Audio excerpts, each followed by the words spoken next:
Welcome to Tax Masterclass. I am Advocate Anthony Williams और आप देख रहे हैं टैक्स मास्टर क्लास पार्ट 2 देख रहे हैं Sindh sales tax on services act 2011। और रीज़न ये है कि बहुत सारे स्टार्टअप्स ये समझते हैं कि वो टैक्स एग्जेम्प्ट थे तो किसी भी लॉ में नहीं आते थे।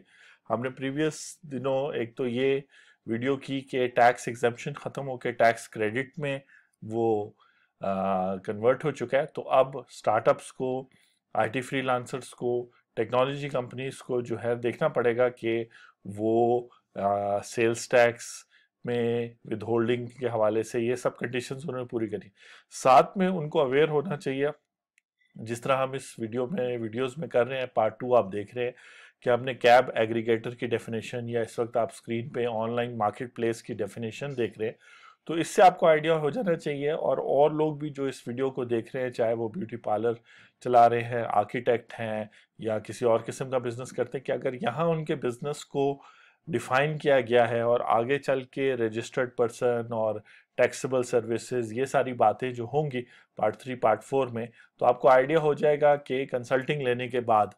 कि आपको रजिस्टर होना चाहिए। और एक रिसेंट सिंध हाई कोर्ट का फैसला आया कि सिंध रेवेन्यू बोर्ड जो इस कानून को इम्प्लीमेंट करती है सिंध में, वो पिछले 8 सालों तक का नोटिस आपको भेज सकती है कि पिछले 8 सालों में मंथली बेसिस पे जितनी भी सेल्स आपने की थी, तो आप लाइबल टू बी रजिस्टर्ड थे, आपको रजिस्टर होना चाहिए था। और इन वीडियोस में भी आपको समझ आएगी कि आपको रजिस्टर होना चाहिए कि नहीं। और आप रजिस्टर नहीं हुए तो आपने कस्टमर से 13%, 16%, 19.5% के हिसाब से टैक्स कलेक्ट करना था, और अब वो पूरे सालों का आपसे डिमांड कर सकते हैं। तो डेफिनेशन में आगे चलते हैं,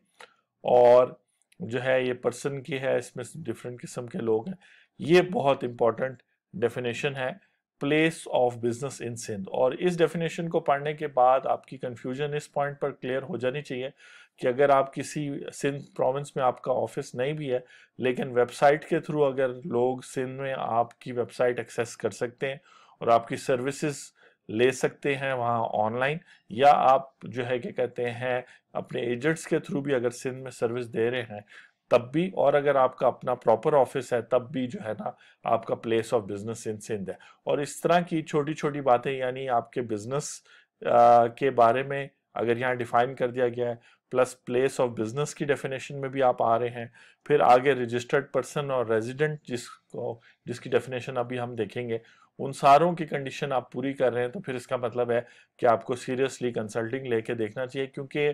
अगर आप कस्टमर से इन टाइम अपनी सेल्स इनवॉइस पर सर्विस टैक्स कलेक्ट कर लेंगे सिंध में, तब तो आप सिंपली जो है कस्टमर से लेके आप गवर्नमेंट को पे करोगे। लेकिन अगर कस्टमर आपकी सर्विस ले लेता है और आप रजिस्टर नहीं होते और सेल्स टैक्स नहीं चार्ज करते अपनी सेल्स इनवॉइस में, तो तब आपको फिर अपने प्रॉफिट्स में से और अपने कैपिटल में से अलॉन्ग विद पेनल्टीज और भी फिर इश्यूज आते हैं, वो आपको पे करने होंगे। तो इसलिए काइंडली इस बात को बड़ा स्टेप बाय स्टेप समझें कि अभी तक हमने मुख्तलिफ बिजनेसेस को, जैसे यहाँ भी आप देख रहे हैं पोर्ट ऑपरेटर को भी डिफाइन किया गया है, हमने ऑनलाइन बिजनेसेस को भी देखा और ऑनलाइन ऑफलाइन भी होते रहे। ये डेफिनेशन बड़ी इंपॉर्टेंट है, इसको गौर से देख लेते हैं। Place of business in Sindh का मतलब है कि एक शख्स के पास अपनी या किराए पे या किसी किस्म की शेयर्ड स्पेस है जहां पे सिंध में है, where it carries on economic activity whether wholly or partly. यानी कोई ब्रांच ऑफिस है, कोई रेंटेड ऑफिस है, कोई को वर्किंग स्पेस है, कोई अपनी जगह है जहां पर जरूरी नहीं है कि अगर आप मैन्युफैक्चरर है तो मैन्युफैक्चरिंग आप सिंध में कर रहे हो, आपकी कोई ना कोई सर्विस हो सकता है, आपका फ्रंट ऑफिस हो, आपकी सर्विस प्रोवाइडर्स हो, या आपका जो है कॉल सेंटर हो, तो कुछ ना कुछ एक्टिविटी अगर आपकी सिंध में है तो आप का फिर प्लेस ऑफ बिजनेस सिंध में कंसिडर किया जाएगा। यानी ये एक कंडीशन है। ये ऐसा नहीं है कि सिर्फ अगर आपकी वहां स्पेस हो तो ऑटोमेटिकली आपने अपनी इनवॉइस में सेल्स सर्विस टैक्स चार्ज करना है, ये एक कंडीशन है। दूसरी ये कि आप डेफिनेशन में आते हो, तो वो डेफिनेशंस तो हम देख रहे हैं, पार्ट 1 में भी देख रहे थे, पार्ट 2 में। दूसरा जो है, दूसरी लिखा है और का मतलब है या तो इस कंडीशन में कहीं फॉल करते हो, और या carries on economic activity through any other person, यानी आपके एजेंट, आपके एसोसिएट, आपके फ्रेंचाइजी, आपका ब्रांच ऑफिस, आपके ऑफिस अदरवाइज इन सिंध हो, और ये एक 2017 में जो चीज़ ऐड की है ये स्टार्टअप्स के लिए बहुत ज़रूरी है कि थ्रू वर्चुअल प्रेजेंस और अ वेबसाइट और अ वेब पोर्टल और through any other form of e commerce by what ever name called और ट्रीटेड, तो ये बड़ा इंपॉर्टेंट है, ठीक है ना जी। यानी कि अगर सिंध में लोग आपकी वेबसाइट को एक्सेस कर सक रहे हैं और आप जो है white collar blue collar service provide करते हैं, तो आप बेसिकली वहाँ सर्विस प्रोवाइड कर रहे हैं, तो आपको फिर आपका प्लेस ऑफ बिजनेस सिंध में है और Sindh sales tax on services जो है वो कानून आपको कंसिडर करना चाहिए और उसके साथ रजिस्टर होना आपको कंसल्टेंट से मशवरा करना चाहिए। इसमें एक एक्सेप्शन है कि अगर आपका लाइजॉन ऑफिस हो किसी और प्रोविंस में, सिंध में अगर हो, तो वो जो है ना प्लेस ऑफ बिजनेस में नहीं आएगा। आगे चलते हैं, ये बहुत इंपॉर्टेंट डेफिनेशन थी। उसके अलावा आप देख सकते हैं प्रोडक्शन हाउस का जिक्र है, इवन प्रोग्राम का में जिक्र है कि इसमें ऑडियो विजुअल मैटर आ जाता है, लाइव रिकॉर्डिंग आ जाती है, डबिंग आ जाती है। तो अब ये सर्विसेज जब आप देंगे और ये सारे काम आप करेंगे तो ये जो है आपकी टैक्सेबल सर्विसेज की तरफ आपको लेके जा रहे हैं। उसी तरह प्रॉपर्टी डीलर को बड़ा क्लियरली डिफाइन किया गया है कि एक शख्स जो प्रोवाइड कर रहा है रेंटिंग सर्विस डायरेक्टली या indirectly, cell purchase of real estate वगैरह, ठीक है जी। फिर प्रोविजन ऑफ सर्विस का मतलब है कि किसी किस्म की आप सर्विस करते हैं और providing of service, rendering, supply, initiation, reception, consumption, termination, कोई भी सर्विस आप प्रोवाइड करते हैं और पार्ट इंक्लूडिंग ई सर्विसेज। अब इससे बड़ी मतलब ई सर्विसेज जो है ये भी बहुत इंपॉर्टेंट डेफिनेशन होगी कि ई सर्विसेज का यहाँ जिक्र है, तो आप कोई भी सर्विस अगर ई सर्विस की सूरत में प्रोवाइड कर रहे हैं तो जो है आप डेफिनेशन में आ गए, ठीक है जी। फिर आगे चलते हैं, ये मुख्तलिफ और कवानीन से भी उन्होंने लिया है। अब ये देखें जो रेडी मिक्स कंक्रीट बनाते हैं तो वो क्या कहते होंगे कि जी हम तो जो है ना कोई गुड्स प्रोड्यूस कर रहे हैं, लेकिन वो जो प्रोसेस है उसका बनाने का उसको उन्होंने सर्विस टैक्स में लिया है, ठीक है। और उसको रेडी मिक्स कंक्रीट सर्विस को फिर उन्होंने डिफाइन भी किया है कि इट्स द रेंडरिंग प्रिपरेशन। अब शायद स्टार्टअप का बिल्कुल ऑपोजिट 180 डिग्री ये रेडी मिक्स कंक्रीट हो, यानी जिसको ये तैयार छतें या ये जो तैयार दीवारें या कोई भी चीज़ जो आप बना के फिर इंस्टॉल करते हैं, यानी स्टार्टअप्स और टेक्नोलॉजी कंपनी का टोटल ऑपोजिट, यानी हार्डवेयर साइड या हार्ड साइड, जबकि टेक्नोलॉजी कंपनी सॉफ्टवेयर साइड होते हैं। लेकिन बेसिकली आपने अंडरस्टैंड करना है कि वो स्प्लिट करके सर्विसेज एलिमेंट को टैक्स कर रहे हैं, उसके अंदर जो स्टोन और मार्बल और चीज़ें हैं उस पर सर्विस टैक्स नहीं होगा, लेकिन वो जो आप प्रोसेस करेंगे उस प्रोसेस पर जो सर्विस लगेगी, जो सर्विस लगा रहे हैं उस पर। रियल एस्टेट है, रिक्रूटिंग एजेंट्स, ये एक बिजनेस होता है बिजनेसेस के बारे में। इस तरह registrar to issue shares issue होते हैं, सिक्योरिटीज इशू होती है, मुख्तलिफ चीज़ें इशू होती है। अब हम आते हैं एक बड़ी इंपॉर्टेंट डेफिनेशन पे, रजिस्टर्ड पर्सन। जैसे प्लेस ऑफ बिजनेस इंपॉर्टेंट था और वेबसाइट होना, यानी वेबसाइट, आपकी वेबसाइट सिंध प्रोविंस में अगर एक्सेसिबल है तो फिर आपका प्लेस ऑफ बिजनेस सिंध में है।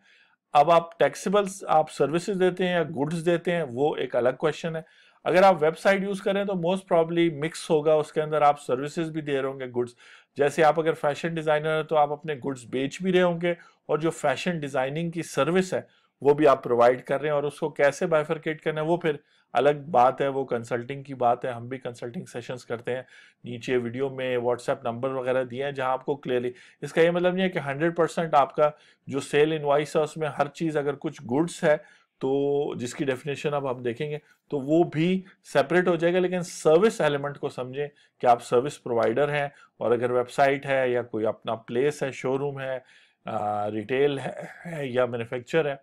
तो ये सब कुछ आता है। रजिस्टर्ड पर्सन से मुराद है a person who is registered,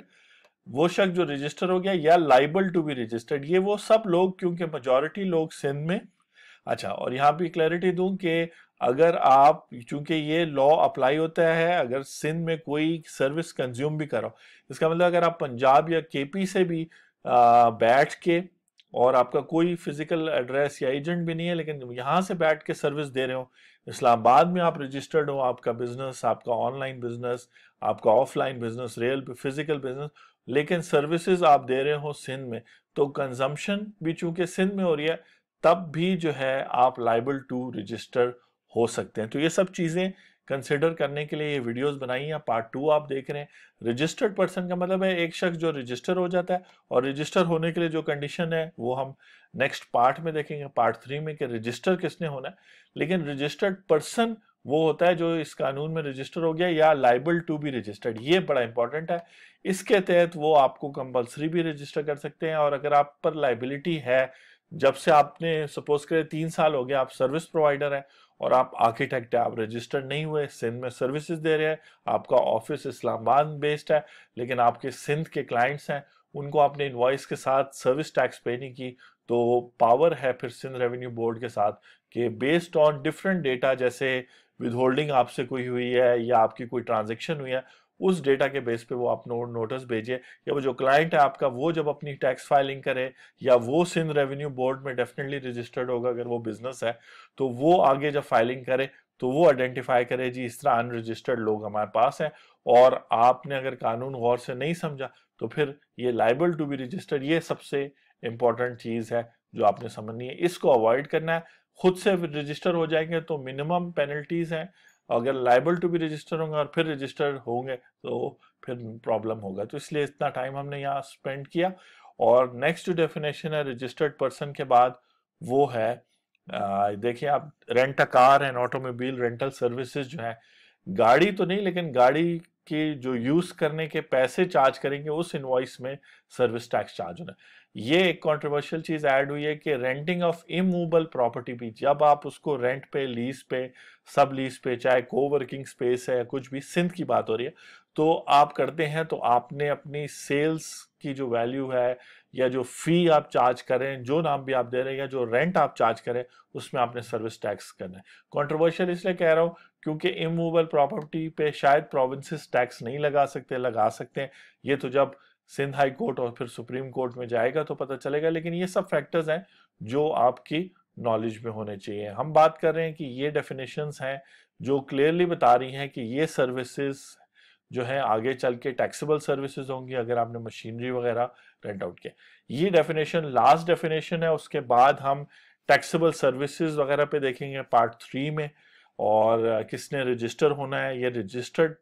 person ऊपर पड़ा था, रेजिडेंट यहाँ पड़ा था, और इन सारों को कंबाइन करके हम फिर आगे बात करेंगे अगले पार्ट में। Resident means an individual who in a financial year यानी July to June has a place of business whether whole or in part in Sindh. तो रेजिडेंट वो हो गया जिसका प्लेस ऑफ बिजनेस सिंध में है, तो अगर आपकी वेबसाइट भी एक्सेसिबल है सिंध में तो एक तरह से आपका प्लेस ऑफ बिजनेस सिंध में हो गया। उसके अलावा अगर आपका परमानेंट एड्रेस आपके नेशनल आइडेंटिटी कार्ड पे, ये सोल प्रोप्राइटर और पार्टनरशिप बिजनेसेस के लिए सिंध का है, तब भी आप रेजिडेंट हो गए। और रेजिडेंट ने हर हाल में, चाहे वो दूसरे रेजिडेंट्स यानी सिंध में या दूसरे किसी प्रोविंस में अपनी सर्विस प्रोवाइड कर रहा है, सिंध रेवेन्यू बोर्ड के साथ रजिस्टर होना, या आपका कोई परमानेंट रिप्रेजेंटेटिव है जो सिंध में मौजूद है हर वक्त, यानी आपका दूसरा ऑफिस है, तो वो सारे जो हैं इसमें शामिल है। और इसमें एसोसिएशन ऑफ पर्सन के हवाले से भी उन्होंने बताया कि रजिस्टर्ड ऑफिस सिंध में है, एओपी परमानेंट रेजिडेंट है, या कंट्रोल एंड मैनेजमेंट वो है। इसी तरह पे डेफिनेशन रेजिडेंट की वगैरह इसमें रेस्टोरेंट की है, रेस्टोरेंट सर्विसेज प्रोवाइड करता है। ये जो स्केड्यूल यहाँ मेंशन्ड है इसमें सारी लिस्ट दी हुई है कि किस रेट पर किस बिजनेस ने जो है ना टैक्स अपनी इनवॉइस में शामिल करना है, और इनवॉइस में शामिल करने के बाद जो है कस्टमर से कलेक्ट करने के बाद गवर्नमेंट को पे करना है within 15 days. Security agencies services mean anything which is not goods and shall include but not limited to service listed in first schedule. First schedule के अंदर जो है पहले कैटेगरीज बनाई हुई हैं, टेलीकॉम की कैटेगरी है, रेस्टोरेंट्स हैं, ब्यूटी पार्लर्स हैं, कंसल्टेंट्स हैं, ये कैटेगरीज बनी है, उसमें देखना। और सेकंड शेड्यूल में रेट्स भी दिए हुए हैं कि अगर आप कंसल्टेंट्स हैं तो आप इस रेट से आप सर्विस टैक्स चार्ज करेंगे, और यहाँ सर्विस चूंकि पूरा कानून ही है तो ये सबसे इंपॉर्टेंट डेफिनेशन है, लेकिन चूंकि इसमें कुछ टेक्निकल चीजें भी हैं तो फिलहाल इसको हम छोड़ देते हैं, और नेक्स्ट आएंगे तो हम बात करेंगे, आप देख सकते हैं ये शिपिंग एजेंट अगर आप हैं, शिप मैनेजमेंट सर्विसेज आप कर रहे हैं, तो ये सिंटैक्स सिमिलर सर्विसेज की बात आ गई, साइट प्रिपरेशन, ये सब सर्विसेज हैं, स्पॉन्सरशिप की बात आ गई, स्टॉक ब्रोकर, सर्वेयर, ये सब कुछ इसमें आता है। तो आपसे नेक्स्ट टैक्स कंसल्टेंट आता है, फिर कुछ इंटरनल डेफिनेशंस हैं जैसे टैक्स फ्रॉड। तो आपसे नेक्स्ट जब मुलाकात होगी पार्ट 3 में, तो आपसे बात करेंगे कि टैक्सेबल सर्विसेज कौन सी होती हैं और टैक्सेबल सर्विसेज को डिफाइन करेंगे। आप देख रहे थे टैक्स मास्टर क्लास।